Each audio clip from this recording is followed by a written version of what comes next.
In a small, forgotten town nestled between rolling hills and ancient forests, there was a place known to locals as the Whispering Woods.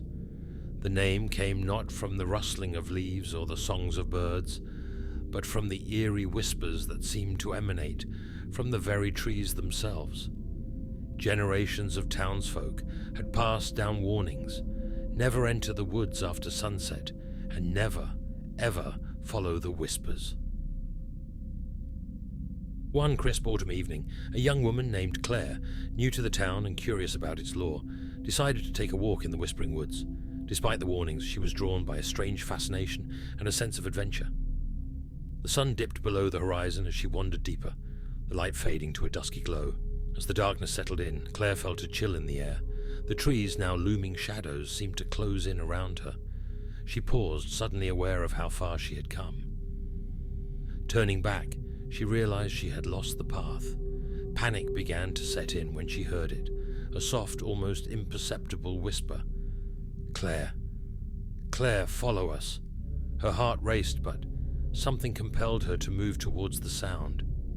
The whispers grew louder, more insistent, guiding her through the maze of trees. They spoke of secrets and promises, of things hidden in the heart of the woods. After what felt like hours, Claire stumbled upon a clearing. In the center stood an ancient oak tree, its gnarled branches stretching out like skeletal arms.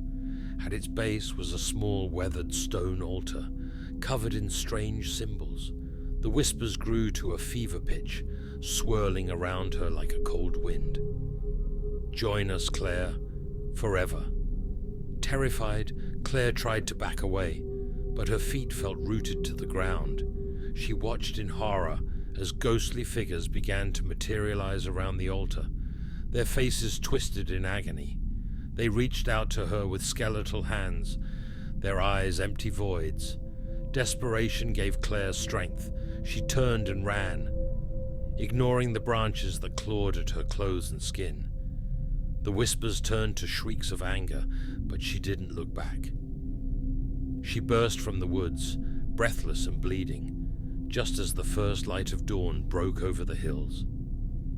Safe at home, Claire vowed never to speak of what she had seen. The townsfolk noticed her haunted look, but said nothing, for they all knew the truth. The Whispering Woods had claimed many souls over the centuries, and Claire had narrowly escaped becoming another of its eternal whispers. In the secluded town of Ravenswood, whispers of the supernatural were common. Nestled deep within the forest, the town was haunted by the legend of Blackwood Manor, an old mansion on its outskirts. For decades the manor had stood abandoned, its darkened windows like empty eyes watching those who dared approach. The legend spoke of Eliza Blackwood, who vanished one stormy night over a century ago, with rumors ranging from murder to abduction by the forest itself. Those who ventured into the manor were said never to return the same. One crisp autumn evening, a group of teenagers decided to test the legend. Sarah, the group's leader, wanted to prove that the stories were mere folklore. Armed with flashlights and bravado, they made their way through the overgrown path to the manor.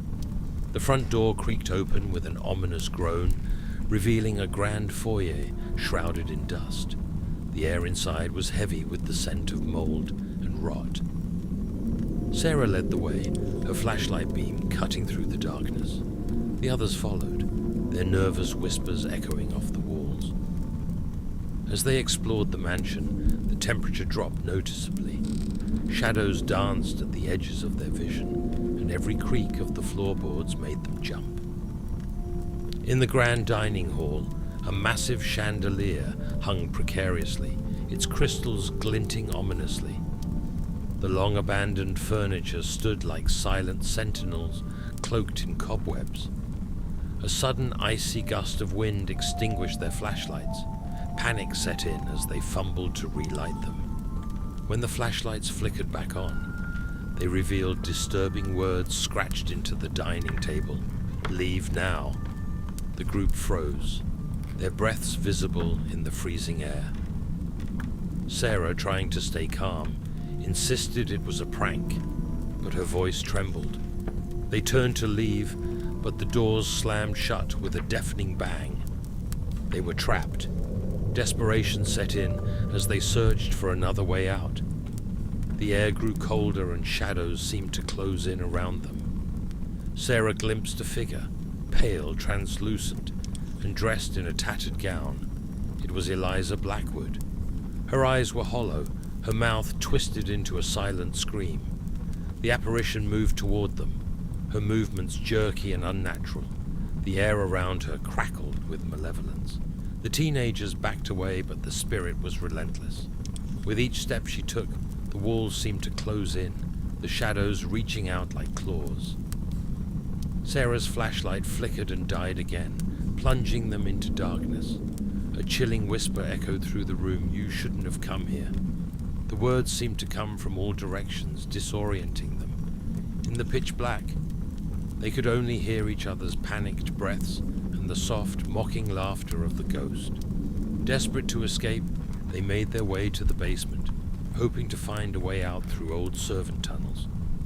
The basement was damp and musty, filled with the faint smell of decay. As they descended, the stairs creaked ominously beneath their weight. At the bottom, they found a narrow tunnel, just as the legend had said. They hurried through it, the walls pressing in on them. The laughter followed them, growing louder and more deranged. Finally, they saw a faint light ahead, a way out. But as they neared the exit, Eliza's ghost appeared again, blocking their path.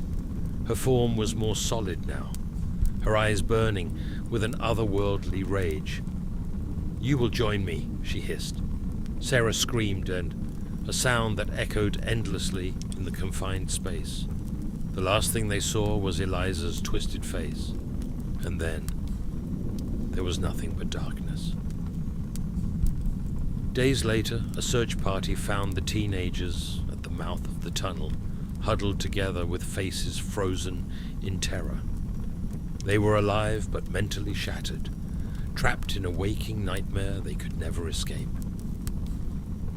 Blackwood Manor stood silent once more, its dark secrets guarded by shadows and the restless spirit of Eliza Blackwood. The legend of Ravenswood grew, and the townsfolk knew better than to venture near the mansion, for the echoes of the past were all too real, and the shadows never forgot.